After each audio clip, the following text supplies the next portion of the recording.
연휴 중에 이런저런 조사가 나왔는데요. 지금 조국 관련 검찰 수사에 대해 SBS 조사에 따르면 정당한 수사라는 게 60.2, 무리한 정치 개입이라는 게 35.6이 나왔습니다.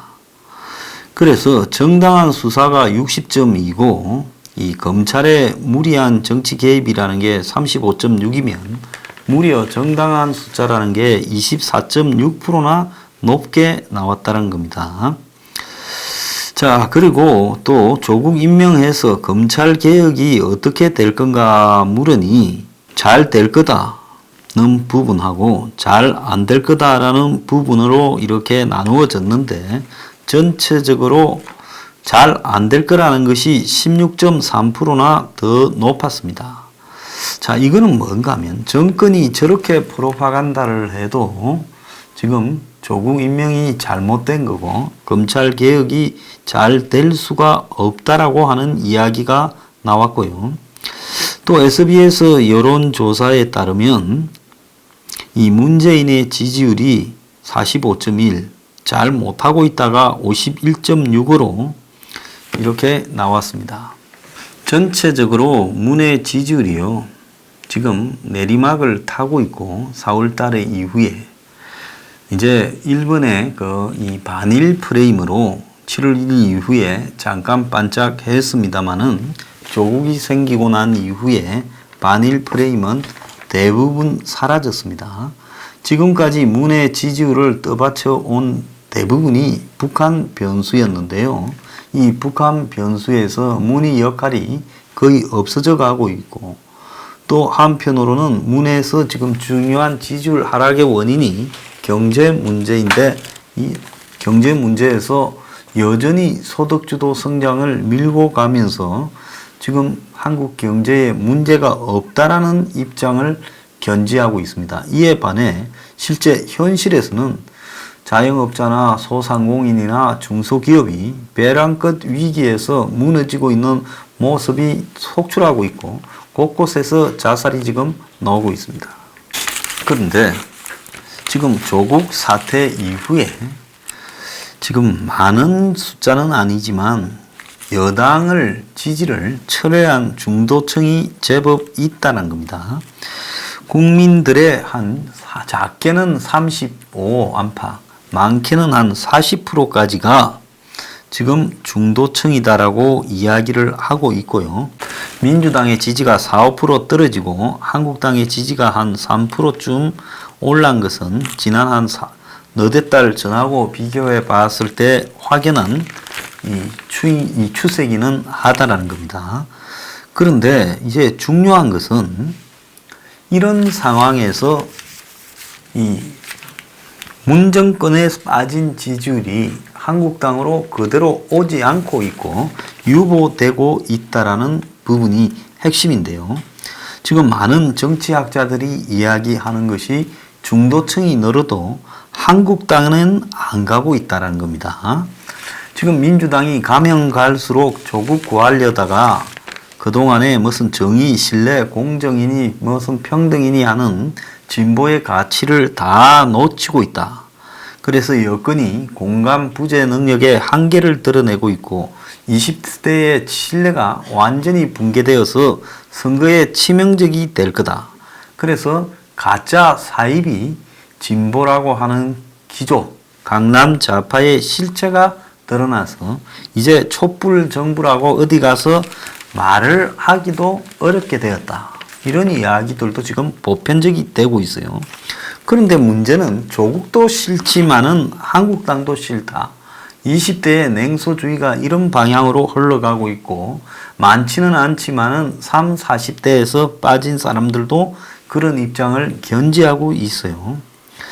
그래서 지금 386 기성 정치인들한테 대한 환멸이 등장하고 있는데 이 이후에 과연 제3의 정치 세력이 형성될 것인가에 대해 굉장히 지금 관심사를 모으고 있습니다. 근데 제3의 정치 세력이 그렇게 쉽지는 않지요. 한국 같은 상황에서 기성 정치권에 대한 환멸이 더 심화돼야 되는데요. 지연, 할견, 헬련이라든지 이념적인 부분이 한국당이나 민주당에게 빠져나오기가 어렵도록 만드는 부분도 명확하게 있습니다. 그런데 이제 하나 명확한 것은 조국 사태로 대한민국의 계층 이동의 사다리가 완전히 붕괴되었다. 조국이 지난 연휴 시작 전에 무슨 사다리 3개 들고 온 젊은이들을 만났어요. 전태일 운운하는. 사실 전태일 운운하면 이 장기표 선생이 최고 권위자죠. 근데 그 젊은 사람들 중에는 무슨 통진당에 관계한 사람도 있고 한데요. 과연 그런 사람들과 만나서 사다리 운운하는 것이 정치 쇼지 의미 있나 이런 생각이 듭니다. 그런데 중요한 것은 우리 사회에 그동안에 공식화되지 않고 있던 전부 말로 그래서 확인하기를 꺼리던 재산뿐만 아니라 직업까지 신분이 대물림되고 있다라는 불편한 진실이 이번에 조국으로 인해 확인이 되어버렸다는 겁니다.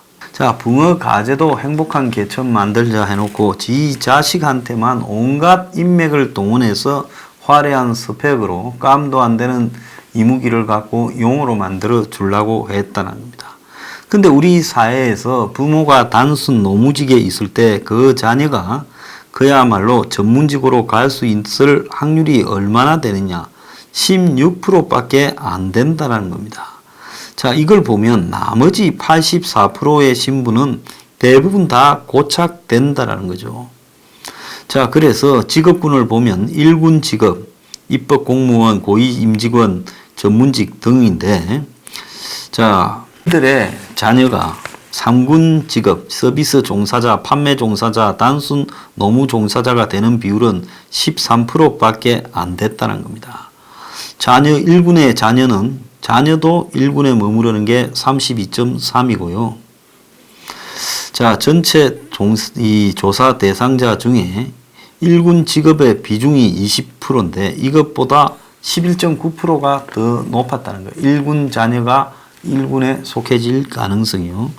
근데 3군 직업의 아버지를 둔 자녀가 1군으로 될 가능성은 16.6%에 불과했다는 겁니다. 그래서 실제 이 조사보다도 더 신분 고착 사회가 되어가고 있다는 것을 이 젊은 사람들에게 완전히 알렸어요. 그러면 이런 잘못된 사회를 보고 분노하는 사람이 그야말로 제가 볼 때 제대로 된 애국자이자 국민입니다. 근데 분노할 수단이 뭐가 있겠습니까? 분노할 수단이라고는요, 집회에 나와서 한마디로 이런 잘못된 사회 시스템과 정권을 사도하자라고 말하는 것 외에 할 수 있는 이야기가 뭐가 있겠습니까? 자, 그래서 대한민국 사람들은 정인이 공정인이 하는 데 대해서는 말은 안 해도 굉장히 집착하고 있어서 누군가가 노골적으로 이걸 밟았을 때는 아무도 살아남지 못한다. 완전히 그냥 순식간에 불이 번질 수 있다는 겁니다. 근데 이 정권이 지금 이걸로 버티는 거는요. 지금 한번 보세요. 서울대 총학이 4차 촛불 집회 하려다가 그만했고, 또 망카페라는 데서 수백 명이 조국 문제에 대해 이거는 아니다라고 비판하니까 쫓아냈다 해서 지금 소송을 한다는 거 아닙니까? 연세대학도 지금 촛불 집회를 하다가 19일로 연기했고요. 고대는 총학이 의도적으로 촛불 집회를 지금 무마했다. 이런 이야기까지도 나오고 있습니다. 자, 그래서 이 좌파와는 달리 우파 진영에서는 이런 촛불 집회처럼 대중의 잠재된 분노를 조직화내는 부분이 서툴고 또 우파 진영이 아닌 사람들에게 개방도가 약해가지고 전술적으로라도 그 사람들을 끌어들이지 못하기 때문에 지금 지지부진해지는 것처럼 보이고 있지만은 조국 사태 한 달 동안에 무당층만 38.5%로 5% 이상 이렇게 올랐고, 또 조선일보 조사에 보면 SBS를 인용해서 한국당의 지지율이 오히려 7월달보다 9월달 2.6%가 더 하락을 했다는 겁니다. 그래서 리더십이나 투쟁 전략이 부재하니까 분노하고 있다는 거고요. 민주당의 지지율은 3.5%가 떨어졌다는 겁니다. 자, 그래서 지금 이 문 정권이 이런 상황임에도 불구하고 이렇게 조국을 임명한 것은 지지층 이탈이 두려워서 그야말로 조국 임명을 강행한 것인데, 이것은 궁극적으로는 큰 오판이 될 거다라는 이야기가 지금 나오고 있습니다. 그래서 이건 보수 진영이나 한국당하고의 싸움이 아니라 조국을 비판하는 자기 지지층하고도 싸움이 벌어져 버리는 거고, 결국은 문은 이런저런 세력을 모아서 연합해서 이렇게 싸우는 기회를 놓치게 될 거고, 조국 사태로 인해서 총선을 앞두고 선거 연합을 이렇게 하는데도 실패하게 될 거다라는 이야기까지 지금 등장하고 있습니다. 조국이야말로 지금 한국 사회의 최악의 은행 불일치에다가 위선이고 가장 낯이 두꺼운 사람으로 되어 있어요. 자, 이런 상황에서 지금 누군가 방향을 제시하지 못해서 이 사태가 물밑에서 부글부글 끓고 있지만은 머지않아서 이런 것들이 지금 확 번져 오를 거라는 것은 시간 문제라는 겁니다. 그것이 무슨 한국당이나 보수의 집회 주도라든지 삭발이라든지 단식 이런 데서 오는 부분은 아니라 하더라도요. 이 황교안이 오늘 보면 오후 5시에 청와대 분수대 앞에서 삭발을 하겠다고 합니다. 제가 그렇게 하라 해도 안 하다가 오늘 한국당 최고위원회에서 연휴 동안에 분노한 민심을 확인했다. 대형 권력 게이트로 조국 사태가 가고 있다. 문재인은 지금이라도 조국을 파면하고 대한민국을 원래 자리로 되돌려라. 이러면서 나라를 망친 게 누군데 이제와 정쟁 중단을 말하느냐, 파렴치하다. 이러면서 삭발 의지를 밝힌 겁니다. 자, 그런데 이제 이 이현주 무소속 의원이 삭발을 했고, 한국당에는 박인숙 의원이 삭발했고, 원외위원장이 여성이 한 명 삭발을 했죠. 그런데 이제 야당 대표가 삭발 투쟁을 하겠다. 아마 뭐 사상 처음 있는 건데. 자, 그래서 황이 이렇게 나오는 이유는 황이 봤을 때 이 싸움이 이제 싸움이 이길 수 있다라는 부분에 대한 감이 들기 시작했다. 저는 그렇게 보고 있습니다. 자, 이 싸움은 가면 갈수록 문이 질 수밖에 없는 싸움이고 조국이 깜빵에 갈 수밖에 없는 싸움입니다. 문이 이런 싸움을 일으킨 것 자체가 지금 문을 지지하는 층에서도 굉장히 오판을 했고, 과거에 노무현 전 대통령이 자기가 탄핵까지 유발시키면서 그때 사실 유발을 했지요. 말은 사과하고 했으면 탄핵까지 안 갔을 건데 사과하지 않고 자극을 했습니다. 야당을요. 그래가지고 탄핵을 시켜서 본인이 결국 총선에서 자신이 탄핵당한 와중에 탄핵의 역풍을 끌고 와서 총선에서도 승리한 이후에 노무현은 성부사다 해서 내가 던지는 모든 승부수는 성공한다. 이런 자기 확신에 빠지면서 그 이후에 이제 무너져 갔지요. 왜? 나는 실패하지 않는다라는 확신이 노무현을 무너뜨려 버렸습니다.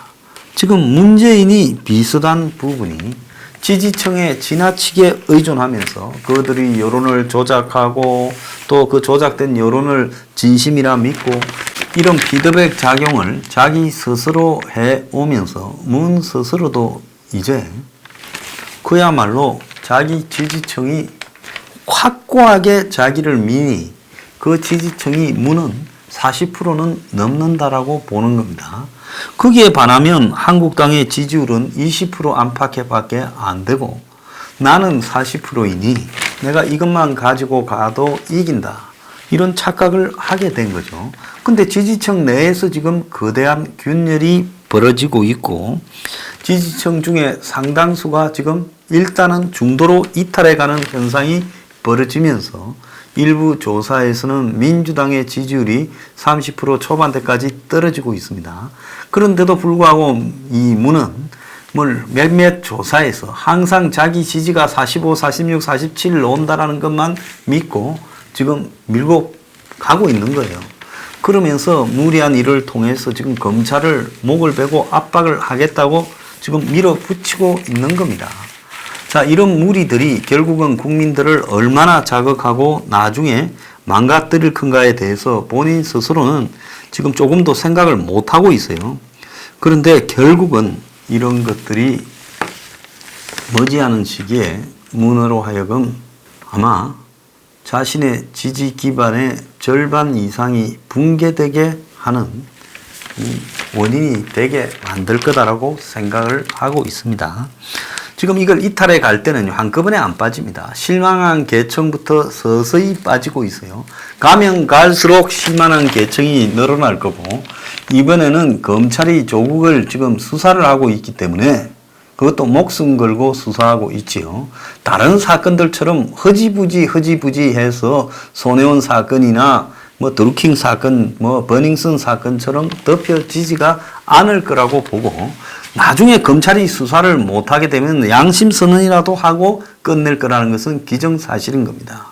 그런 상황에서 문은 이제 무너지는 길을 택했고요. 여기에 지금 일종의 자극을 받은 이제 야당의 지도자들이 삭발을 하고 투쟁에 나서고 있는 겁니다.